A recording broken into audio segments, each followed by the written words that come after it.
کچھ پتہ نہیں تبدیلی کا کہ کب وہ آ جائے۔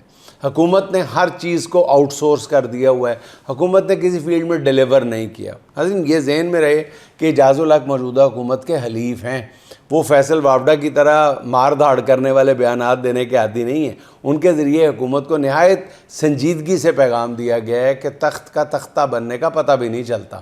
ساتھ ہی انہوں نے کہا ہے کہ کچھ پتہ نہیں تبدیلی کا کب ہو جائے۔ یہ بہت اہم اشارہ ہے۔ تبدیلی کا لفظ کسی جماعت اور رہنما کے ساتھ منسوب ہے تو یہ خود ہی سمجھ لیں کس کے ساتھ منسوب ہے، یہ آپ زیادہ اچھی طرح جانتے ہیں۔ اچھا ناظرین، جناب اعجاز الحق کا کہنا ہے کہ عمران خان کے ساتھ پس پردہ قوتوں کے مذاکرات کا سلسلہ شروع ہونا تو کیا کبھی رکا ہی نہیں تھا، کبھی ختم ہی نہیں ہوا تھا۔ ان کا کہنا یہ ہے کہ ایک بار پھر عمران خان کے ساتھ جو ہے وہ مذاکرات جاری ہیں، بلکہ انہوں نے یہاں تک کہا کہ عمران خان کے ساتھ جو معاملات ہیں وہ ایک مرحلہ تھا کہ بالکل طے پا گئے تھے، مگر آخری وقت میں کسی نے رخنا ڈال دیا تھا۔ انہوں نے کہا کہ اس وقت بھی عمران خان سے بات ہو رہی۔ اچھا ناظرین، آپ کو یہ بات بھی آج بتاتا چلوں کہ ابھی تک عمران خان سے جتنے مذاکرات ہوئے ہیں اس میں سب سے زیادہ فائنل سٹیج تک کون سے مذاکرات پہنچے تھے اور وہ کس وجہ سے خراب ہوئے تھے؟ چلیں آج آپ کو یہ بھی بتا دوں۔ ناظرین، میری مصدقہ ترین اطلاعات یہ ہیں کہ عمران خان سے سب کچھ طے پا گیا تھا، اور جو ایک واحد جو مذاکرات کنندہ تھا اس کو ملک کی طاقتور شخصیت نے یہاں تک کہہ دیا تھا، اس کے ہاتھ پہ مور لگاتے ہوئے کہا تھا کہ جو آپ عمران خان سے اڈیالہ میں طے کر کے آئیں گے میں اس کا ساتھ ہوں، میری طرف سے منظور۔ 1 یا 2 دن کے بعد عمران خان کی 3 لوگوں کے ساتھ ملاقات اس شخص نے رکھوائی، لیکن اس میں جو ایک بندہ تھا وہ تھے علی امین گنڈا پور صاحب۔ علی امین گنڈا پور صاحب کی اس بندے نے ڈیوٹی لگائی کہ آپ نے ان دونوں شخصیات کو اپنے ساتھ لے کے اڈیالہ جانا ہے۔ گنڈا پور صاحب نے یہ واردات کی کہ گنڈا پور صاحب اگلے دن خاموشی سے اکیلے ہی تشریف لے گئے اور عمران خان کو بالکل مختلف پکچر دکھائی، جس سے مذاکرات کا اور جو آگے مفاہمت والی بات تھی وہ ساری کی ساری ٹھٹھے کھو، ساری کی ساری بیٹھ گئی، ساری کی ساری غائب ہو گئی۔ اس کے بعد جب گنڈا پور صاحب سے پوچھا گیا کہ آپ نے فلاں بھی 2 شخصیات کو ساتھ لے کے جانا تھا، انہوں نے کہا مجھے تو کہا ہی نہیں تھا کسی نے۔ اور پھر جب ان پہ مزید دباؤ ڈال کے پوچھا گیا کہ جی آپ کو کہا گیا تھا ان 2 شخصیات کو ساتھ لے جانے کے لیے، تو انہوں نے کہا کہ جی میں نے فون کیا تھا، میرا رابطہ نہیں ہو سکا۔ بات گول مول کر دی۔ وہ اہم ترین سٹیج تھی جس کے بعد عمران خان صاحب کے جو تھے ایک اور پلٹا سامنے آیا اور پھر وہ ایک بات بگڑتی چلی گئی۔ اچھا ناظرین، عمران خان کے ساتھ براہ راست آج اب مذاکرات کی کئی اور ذرائع سے بھی تصدیق ہو رہی ہے۔ کچھ ذرائع نہایت وثوق کے ساتھ ایک مرتبہ پھر بتا رہے ہیں کہ جی عمران خان کو مسلسل کہا جا رہا ہے کہ وہ علاج کے لیے بیرون ملک چلے جائیں، مگر عمران خان ملک چھوڑنے پر کسی صورت تیار نہیں۔ اب پس پردہ قوتوں نے اس معاملے پر عمران خان کو قائل کرنے کے لیے کہا جا رہا ہے کہ شاہ محمود قریشی کی خدمات بھی لی ہیں، جن سے چند روز کے اندر 1 سے زیادہ بار ملاقات کی گئی ہے، یعنی شاہ محمود قریشی سے۔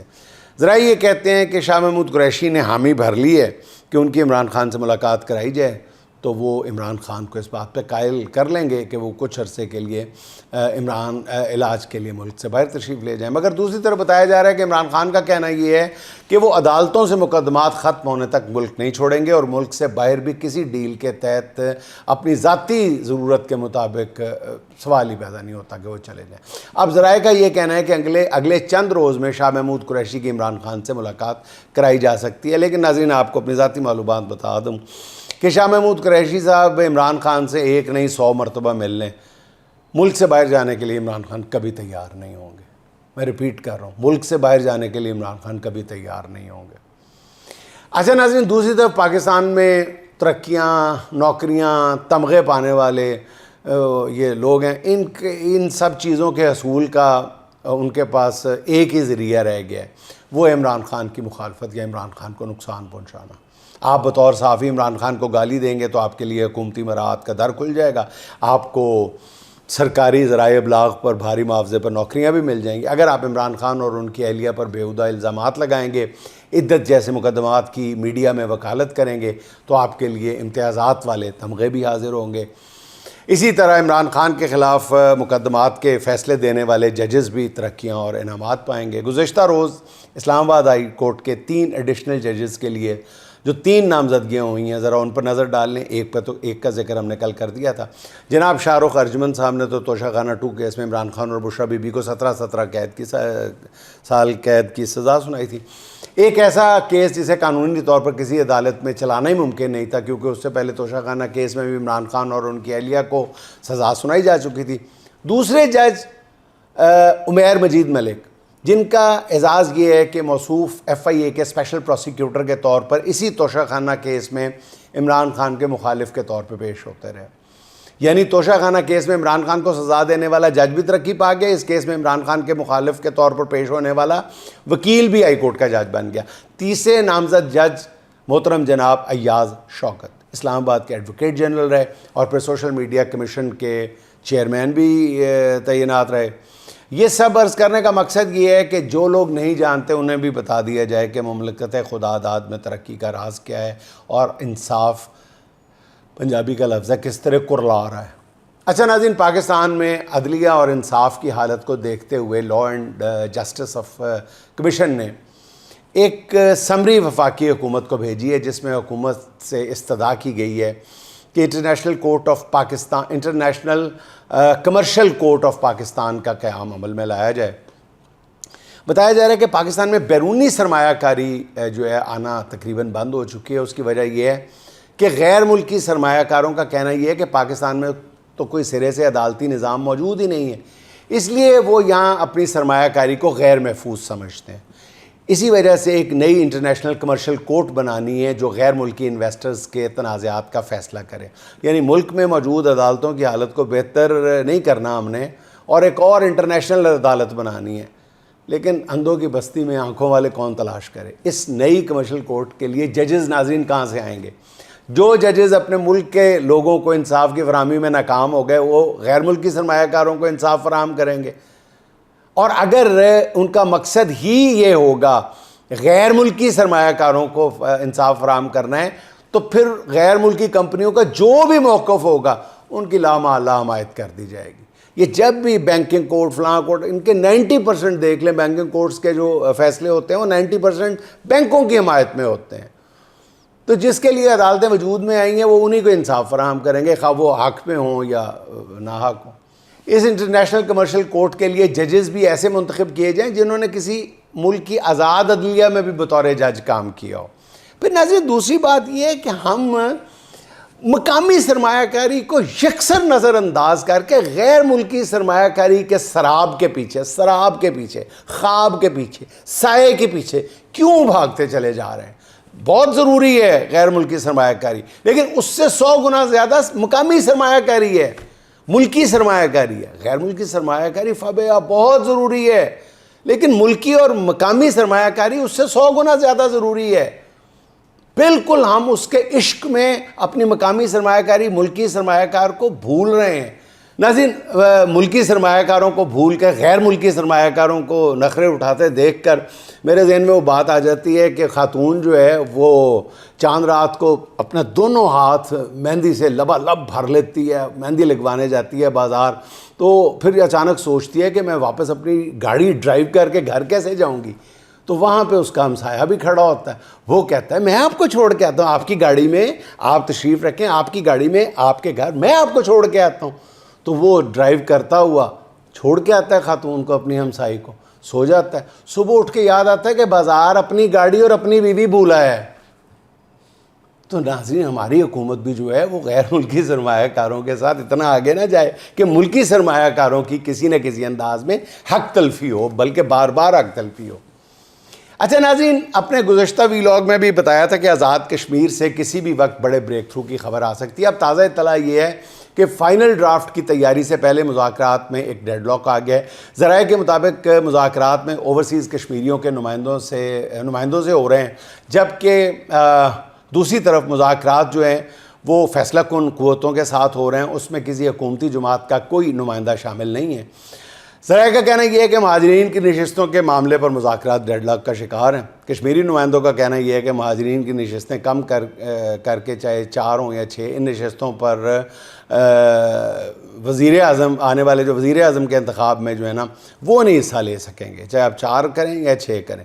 وزیر اعظم کے انتخاب میں یہ لوگ حصہ نہ لیں اور کسی کو ووٹ دینے کا مجاز نہ. مگر دوسری طرف کہا جا رہا ہے کہ مہاجرین نشستوں پر آنے والے وزیر اعظم کے انتخاب کے عمل میں ضرور شریک ہوں گے. اسی نقطے پر معاملہ سننے میں آیا ہے کہ اڑا ہوا ہے. دوسری طرف ذرائع کہتے ہیں کہ اگر مذاکرات کامیاب ہو گئے تو ایکشن کمیٹی آزاد کشمیر کے الیکشن میں کسی نہ کسی طرح جو ہے وہ حامی امیدواروں کا اعلان بھی کر سکتی ہے, کچھ نہ کچھ مطلب کسی نہ کسی طرح حصہ لے سکتے ہیں. اگر ایسا ہو گیا تو پھر ایکشن کمیٹی کے حامی امیدوار جو ہیں وہ بآسانی الیکشن جیت سکتے ہیں. اچھا ناظرین, ایک بڑی امپورٹنٹ بات جس کا میں پچھلے کچھ دن سے مسلسل مشاہدہ کر رہا ہوں, آپ بھی ذرا اس پہ غور و فکر کیجئے. بھارت میں جین زی کا انقلاب جو ہے وہ اب واضح انداز میں انقلاب جو ہے وہ دستک دے رہا ہے. بھارت میں مودی نے میڈیا کو کنٹرول کر لیا, عدالتوں کو بھی مینج کر لیا. گزشتہ 12 سال کے دوران جہاں بھی کوئی اختلافی آواز اٹھی اسے طاقت سے دبا دیا. مگر اب نوجوانوں کی جماعت جو ہے کاکروچ جنتا پارٹی مودی سرکار کے تمام جبر کے باوجود وہ سڑکیں گرم کر رہی ہے. سری لنکا سے بنگلہ دیش اور پھر نیپال میں آنے والا جین زی انقلاب اب بھارت میں پوری طرح قدم جما چکا ہے. گزشتہ روز پارلیمنٹ کی جانب مارچ کی کال پر اتنے نوجوان نئی دہلی میں جمع ہوئے کہ جنہیں دیکھ کر ہر کوئی ورطہ حیرت میں ڈوب گیا. ہر طرف انقلاب زندہ آباد کے نعرے تھے جن کی گونج سن کر سیاسی پنڈت یہ کہنے پر مجبور ہیں کہ بھارت میں صرف مودی سرکار نہیں 80 سالہ پرانا اور بوسیدہ نظام اپنے آخری سانس لے رہا ہے. پارلیمنٹ کی جانب مارچ کرنے والے نوجوانوں پر لاٹھی چارج کیا گیا, مگر ان نوجوانوں نے حیران کر دیا کہ پولیس کی لاٹھیاں دیکھ کر دوڑنے کی بجائے خود کو ہر طرح کے تشدد کے لیے پیش کر دیا, جس پر خود پولیس اہلکار پریشان ہو گئے. اب تجزیہ کاروں کا کہنا یہ ہے کہ بھارتی حکومت نے کاکروچ جنتا پارٹی یا سی جے پی کے مطالبے پر وزیر تعلیم دھرمیندر پردھان کو اب بھی انہوں نے کہا کہ برطرف نہ کیا تو پھر پوری کی پوری مودی سرکار کو گھر جانا پڑ سکتا ہے. اچھا ناظرین, ملک کی معاشی حالت پر روز ہی بات کرنے کی کوشش کرتے ہیں, مگر آئے دن معیشت کے حوالے سے کوئی ایسی بات سامنے آ جاتی ہے کہ تشویش پہلے سے زیادہ بڑھنے لگتی ہے. خبر ہے کہ ہمارے سرکاری اداروں نے چین کے کمرشل بینکوں سے 28 ارب 10 کروڑ ڈالر قرض لیا ہوا ہے. یہ قرض چینی حکومت سے لیے گئے اور اس قرض کے علاوہ ہیں جو ہر سال کسی نہ کسی بہانے رول اوور کرا لی جاتی ہیں. مگر چینی کمرشل بینکوں سے لیا گیا یہ قرض جو ہے یہ رول اوور نہیں ہوگا, یہ قرض واپس کرنا پڑے گا. معاشی امور کے ماہر ڈاکٹر حسن ظفر کا کہنا یہ ہے کہ یہ قرض واپس نہ کیا تو معدنی ذخائر اور کوئی ایئرپورٹ یا بندرگاہ ان چینی بینکوں کے حوالے کرنا پڑ سکتی ہے. ملک میں بیرونی سرمایہ کاری کا باب تقریباً بند ہے.